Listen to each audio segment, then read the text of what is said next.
Hello, world. Today's a very special day. Today is the 15-year anniversary for a la carte solutions. I cannot believe how much time has flown by. Although, when I think about all the mistakes I've made, it kind of does make sense. So, anyway, I thought for today, instead of doing a 1 minute Wednesday, I would do a 3 minute Wednesday. And I will share with you the top three things out of the 15 that I've learned in the last 15 years. So, first things first, culture, period. If you do not have a strong culture and you're focused intentionally on creating that culture every day, your business will not thrive and will not reach its potential, will not grow, will not survive, etc., etc. That's number one. I remember I was so focused on just bringing in clients and people to service those clients, and I did it willy-nilly with really no intention about who my ideal client is, who my ideal employee is. And as a result, I lost so many people and I lost so many clients. In fact, fun fact, between 2016 and 2020, I actually hired and fired over 100 people. And it's because I didn't have a culture. I didn't have a guideline.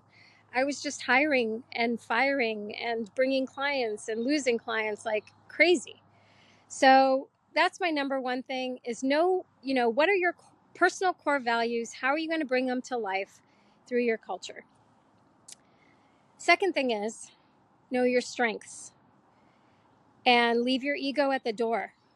I was trained in accounting, but turns out I'm not a very detail-oriented person. I'm not organized. All those things that good accountants should be. I'm none of those things. And so it took me a while to figure that out. But I think once I figured out what my strengths are and, left my ego at the door, I learned the third thing, which is to hire for my weaknesses and to hire people that are way, way smarter than me and better than me, especially at the things that I'm not good at. So, for example, when I hired Sean, who's now our president, I was so scared. Felt like he was overqualified. I was, I was like, how am I going to afford him? How am I going to keep him happy? All those things.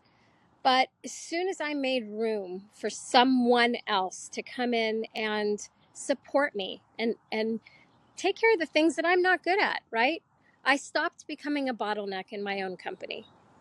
So those are the three things. Focus on culture, know your strengths, hire for your weaknesses.